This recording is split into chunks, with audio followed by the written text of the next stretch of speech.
NBA free agency has started. Got to get yourself some players. Blazers trade with the Celtics, get Enes Kanter back in Portland. Three-way deal that also includes the Grizzlies. Memphis gets Mario Hezonja and the 30th pick from the draft the other night, Desmond Bane. So he's got a future Grizz draft pick, Kanter. Key late ad in Portland 2019 when they went to the Western Conference Finals. The draft not involved here. The Heat keep their own. Point guard Goran Dragic signs a 2-year deal. He's 34, going to have a 7th season in Miami. Averaged 16 points while playing off the bench during the regular season a year ago. Helped drive Miami to the NBA Finals before suffering a foot injury. Could keep Miles Leonard around as well. De'Aaron Fox staying in Sacramento. He agreed to a 5-year max extension worth at least $163 million. Fox was one of 5 players to average 25 points on 50% shooting in the bubble. My guess is, Mike, Kentucky's Alumni Association is going to reach out to him.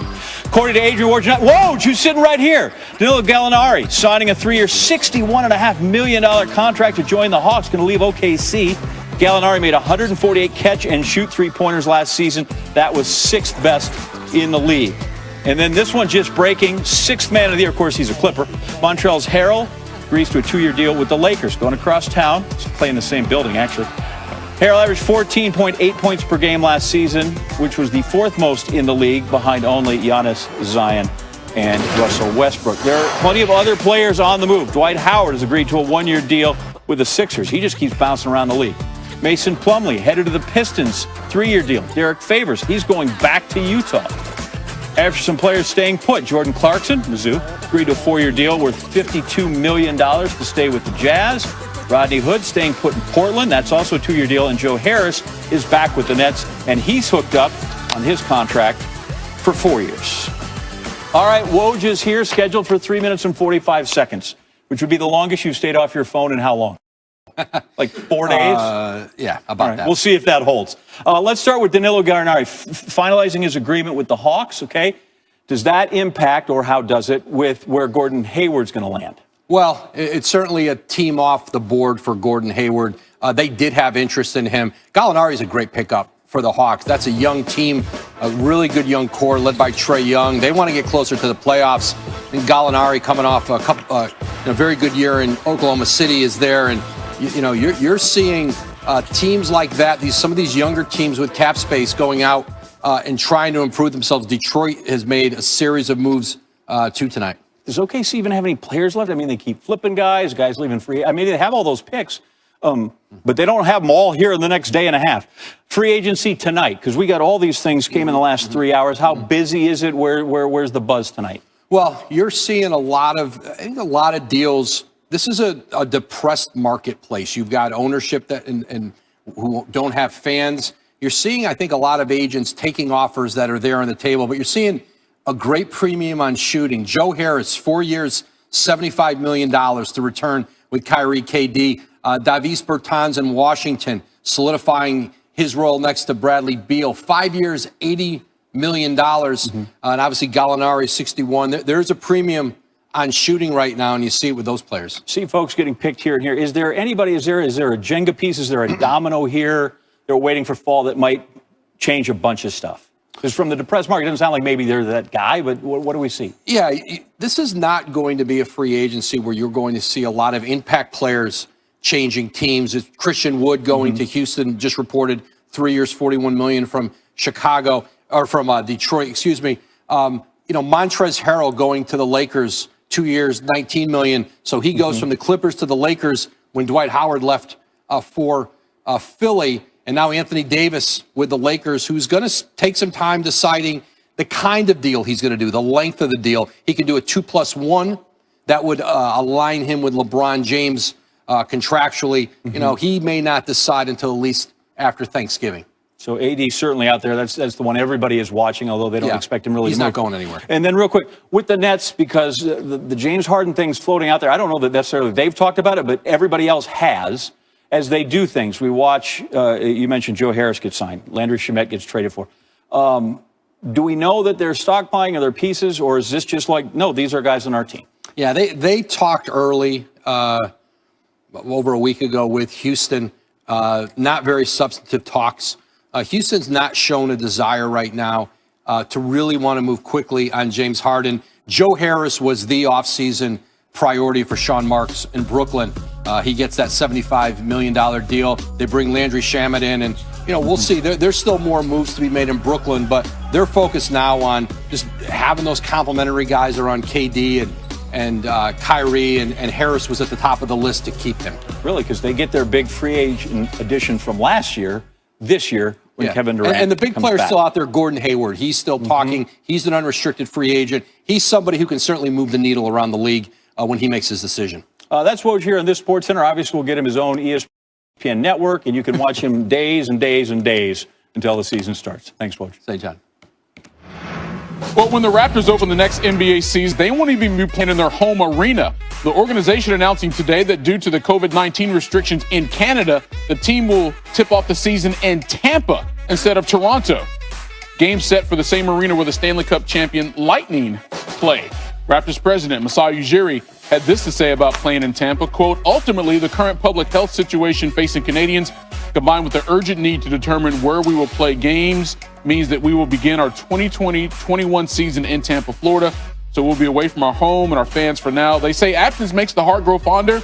I'm not sure that's possible for us. We love Toronto. Sixers and the Knicks, and Stephen A. Smith joining us now. We'll get to the Knicks in a moment, but Philly last offseason, they were very busy with deals at the start of free agency. They gave big contracts to Al Horford, Tobias Harris, max deal to Ben Simmons. Daryl Morey and Doc Rivers now leading this team. Horford is gone in that big contract. Do you expect more to be active in free agency here?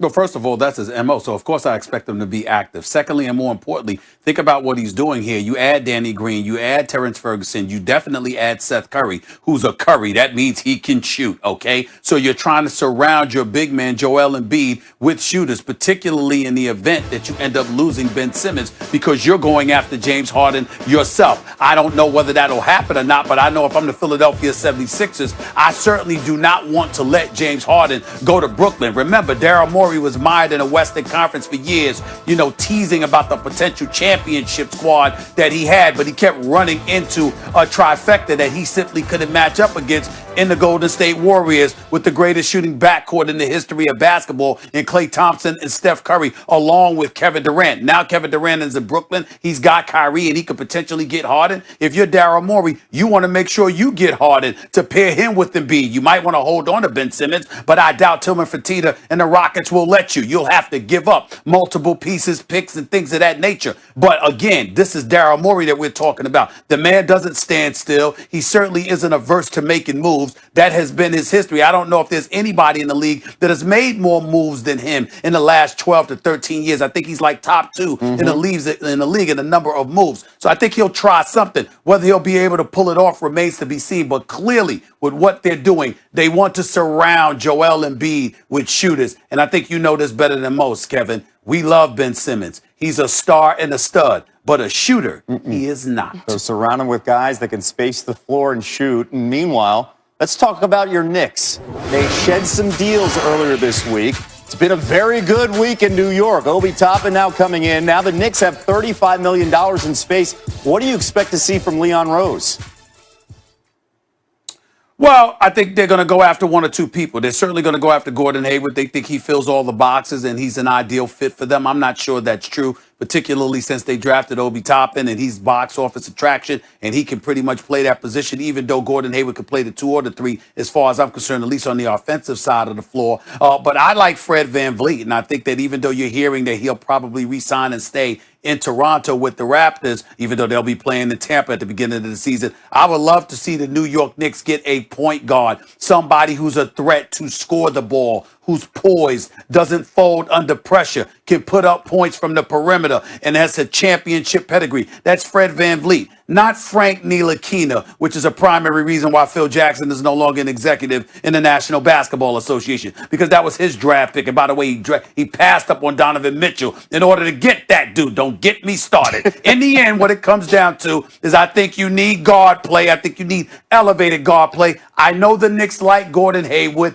Obviously, having $35 million in cap space, it looks like he's the guy they may go after. We don't know what that's going to materialize into. He was competing for a championship. Clearly, that's not going to be the immediate future for the New York Knicks. So I don't know whether he'll resign with Boston, go to Indiana, or go someplace else. But the New York Knicks are definitely in play. So they say. We'll see what happens with that. But I do believe Fred VanVleet should be somebody they consider if he gives any kind of indication that he's willing to consider them, because that little brother can play. He can shoot. He can run a show. He's a threat offensively from that point guard spot. And God knows they don't have that available to them right now. He'd be perfect in New York in this system. By the way, we're not going to get you started because, it's been a good week for your Knicks. We'll see how this plays out moving forward. Thank you, Stephen A.